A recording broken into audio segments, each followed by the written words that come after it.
আর এই পরিস্থিতির মধ্যেই পশ্চিম এশিয়ার যুদ্ধে আত্মসমর্পণ ইরানের, এমনটাই দাবি করছেন ডোনাল্ড ট্রাম্প। প্রতিবেশীদের কাছে ইরানের ক্ষমা প্রার্থনার পর দাবি আমেরিকার প্রেসিডেন্টের, প্রতিবেশীদের কাছে ক্ষমা চেয়ে আত্মসমর্পণ করেছে ইরান। আমেরিকার কড়া অবস্থান ও ইসরায়েলের আক্রমণের জেরেই আত্মসমর্পণে বাধ্য হলো ইরান। পশ্চিম এশিয়াকে শাসন করবে বলে ভেবেছিল ইরান, কিন্তু এই প্রথম হার স্বীকার করে নিয়েছে ইরান। ইরান আমাকে ধন্যবাদও জানিয়েছে, দাবি করেছেন আমেরিকার প্রেসিডেন্ট ডোনাল্ড ট্রাম্প। আমিও ইরানকে স্বাগত জানিয়েছি। কটাক্ষ করে ডোনাল্ড ট্রাম্প বলেছেন, ইরান আর পশ্চিম এশিয়ার হিরো নয়, ওরা হেরো। ইরান আর পশ্চিম এশিয়ার হিরো নেই, ওরা হেরো। এভাবেই কটাক্ষ করেছেন ট্রাম্প।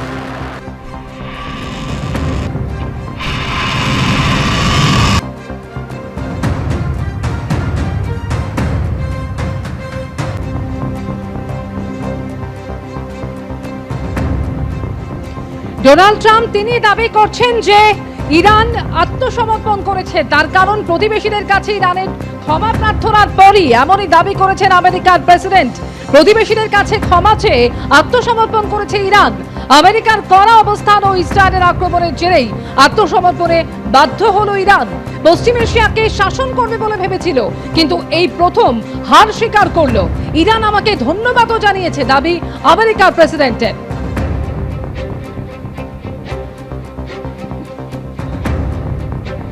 পশ্চিম এশিয়া যুদ্ধ পরিস্থিতি নিয়ে ইরানের প্রেসিডেন্ট পেজেশকিয়ানের বক্তব্য, প্রতিবেশী দেশগুলোর সঙ্গে আমাদের কোনো শত্রুতা নেই, হামলার জন্য প্রতিবেশী দেশগুলির কাছে ক্ষমা প্রার্থী।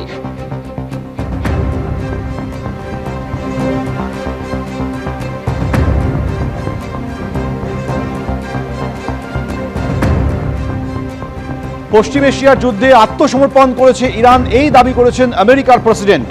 প্রতিবেশীদের কাছে ইরানের ক্ষমা প্রার্থনা পর এই দাবি করেছেন তিনি বলছেন যে প্রতিবেশীদের কাছে ক্ষমা চেয়ে আত্মসমর্পণ করেছে ইরান। আমেরিকার কড়া অবস্থান এবং ইসরায়েলের আক্রমণের জেরেই আত্মসমর্পণে ইরান বাধ্য হয়েছে। পশ্চিম এশিয়াকে শাসন করবে বলে ভেবেছিল ইরান, কিন্তু এই প্রথম হার স্বীকার করল ইরান, দাবি ডোনাল্ড ট্রাম্পের।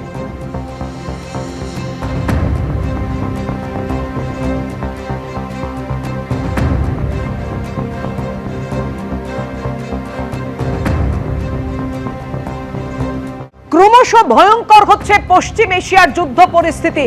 হামলা পাল্টা হামলা চলছে, এভাবে আরো ভয়ঙ্কর, আরো ঘোরালো হচ্ছে গোটা পশ্চিম এশিয়ার পরিস্থিতি।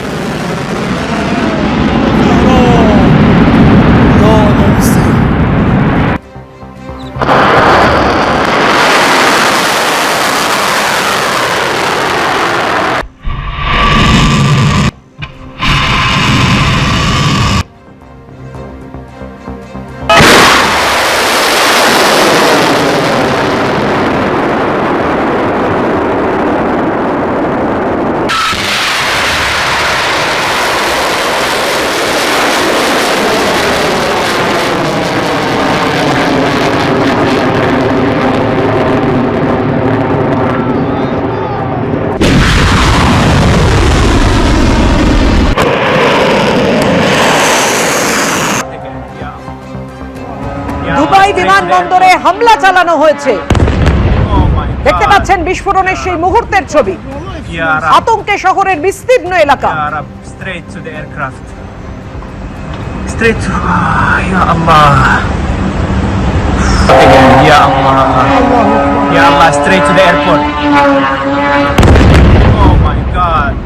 আর এই পরিস্থিতির মধ্যেই পশ্চিম এশিয়ার যুদ্ধে আত্মসমর্পণ ইরানের, এমনটাই দাবি করছেন ডোনাল্ড ট্রাম্প। প্রতিবেশীদের কাছে ইরানের ক্ষমা প্রার্থনার পর দাবি আমেরিকার প্রেসিডেন্টের, প্রতিবেশীদের কাছে ক্ষমা চেয়ে আত্মসমর্পণ করেছে ইরান। আমেরিকার কড়া অবস্থান ও ইসরায়েলের আক্রমণের জেরেই আত্মসমর্পণে বাধ্য হলো ইরান।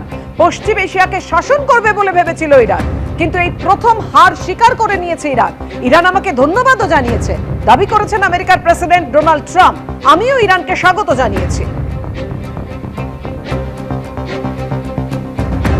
কটাক্ষ করে ডোনাল্ড ট্রাম্প বলেছেন, ইরান আর পশ্চিম এশিয়ার হিরো নয়, ওরা হেরো।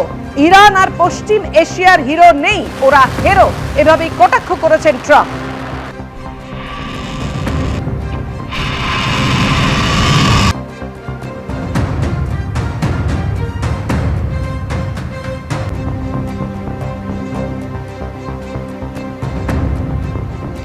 ডোনাল্ড ট্রাম্প তিনি দাবি করছেন যে ইরান আত্মসমর্পণ করেছে, তার কারণ প্রতিবেশীদের কাছে ইরানের ক্ষমা প্রার্থনার পরই। এমনই দাবি করেছেন আমেরিকার প্রেসিডেন্ট। প্রতিবেশীদের কাছে ক্ষমা চেয়ে আত্মসমর্পণ করেছে ইরান। আমেরিকার কড়া অবস্থান ও ইসরায়েলের আক্রমণের জেরেই আত্মসমর্পণে বাধ্য হলো ইরান। পশ্চিম এশিয়াকে শাসন করবে বলে ভেবেছিল, কিন্তু এই প্রথম হার স্বীকার করলো। ইরান আমাকে ধন্যবাদও জানিয়েছে, দাবি আমেরিকার প্রেসিডেন্টের।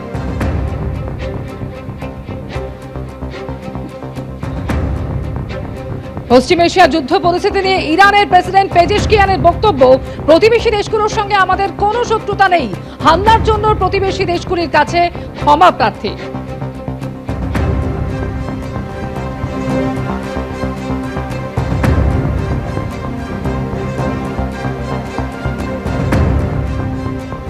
পশ্চিম এশিয়ার যুদ্ধে আত্মসমর্পণ করেছে ইরান, এই দাবি করেছেন আমেরিকার প্রেসিডেন্ট। প্রতিবেশীদের কাছে ইরানের ক্ষমা প্রার্থনা পর এই দাবি করেছেন তিনি বলছেন যে প্রতিবেশীদের কাছে ক্ষমা চেয়ে আত্মসমর্পণ করেছে ইরান। আমেরিকার কড়া অবস্থান এবং ইসরায়েলের আক্রমণের জেরেই আত্মসমর্পণে ইরান বাধ্য হয়েছে। পশ্চিম এশিয়াকে শাসন করবে বলে ভেবেছিল ইরান, কিন্তু এই প্রথম হার স্বীকার করল ইরান, দাবি ডোনাল্ড ট্রাম্পের।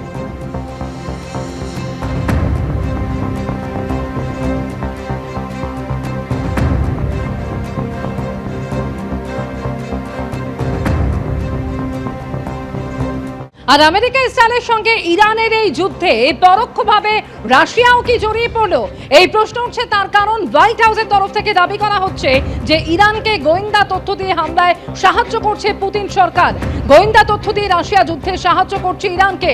ওয়াশিংটন পোস্টের রিপোর্টে এমনই উল্লেখ রয়েছে, ধারাবাহিকভাবে আমেরিকা সম্পর্কে গোয়েন্দা তথ্য দিয়ে ইরানকে সাহায্য করছে রাশিয়া। ইরান যাতে নির্দিষ্ট লক্ষ্যে হামলা চালাতে পারে, সেই লক্ষ্যেই এই সাহায্য, অভিযোগ আমেরিকার। যদিও ওয়াশিংটনে অবস্থিত রুশ দূতাবাস এই নিয়ে কোনো প্রতিক্রিয়া দেয়নি।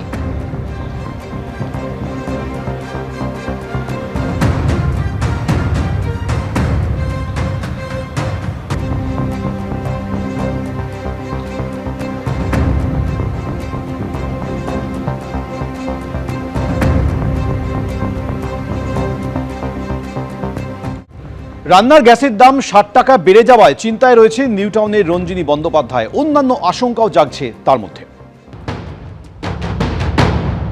ডোমেস্টিক ভাড়া আর ইন্ডাস্ট্রিয়াল ভাড়ার মধ্যে তফাৎ আছে। ডোমেস্টিক ভাড়া মানে হচ্ছে আমাদের রান্নাঘরে খরচ বেড়ে যাওয়া, আমাদের রোজকার দৈনন্দিন খাবার খরচ, সেটা তো আমরা আর কমাতে পারবো না। তো সেই খরচটা যদি দীর্ঘমেয়াদী হয়, সেই খরচ ভাড়াটা যদি দীর্ঘমেয়াদী হয়, তাহলে আমাদের কিছু খরচ কাটছাট করতে হবে। এছাড়া আমাদের যে গৃহসহায়িক বা সহায়িকা আছে, তারাও তো সবাই এখন রান্নার গ্যাসই ইউজ করে। তো তাদের এনার্জি সোর্সটা কাঠের উনুন থেকে এলপিজিতে অলরেডি শিফট হয়ে গেছে, তো তাদেরও খরচ বাড়বে। এবং আমরা সবাই বাইরে খেতে যাই, খাবার আনাই, সুইগি জোম্যাটোর যুগে সবাই আনাই। তো আমাদের যে বাইরে খাবার খরচটা শুধু বাড়বে নয়, এরকম অনেকেই আছেন যারা ছোটোখাটো ব্যবসা চালান, বাড়িতে নিজস্ব কিচেন চালান, আমরা তাদের থেকে কিনি, তো তাদের খরচও বাড়বে। তারা কিছুদিনেই হয় এই বাড়া খরচটা হয়তো অ্যাবজর্ব করবেন, কিন্তু তারপরে সকলেরই পকেটে টান পড়বে। একেবারে এই আশঙ্কাটাই করছেন প্রত্যেকে, সাধারণ মধ্যবিত্তরা এবং যারা গৃহিণীরা, তারা আরো বেশি আশঙ্কায় ভুগছেন যে কি হবে এবার গেরস্তে। সিলিন্ডার প্রতি 60 টাকা দাম বেড়ে গেছে রান্নার গ্যাসের। একটি সিলিন্ডার বুকিং করলে 21 দিনের আগে করা যাবে না আরেকটি।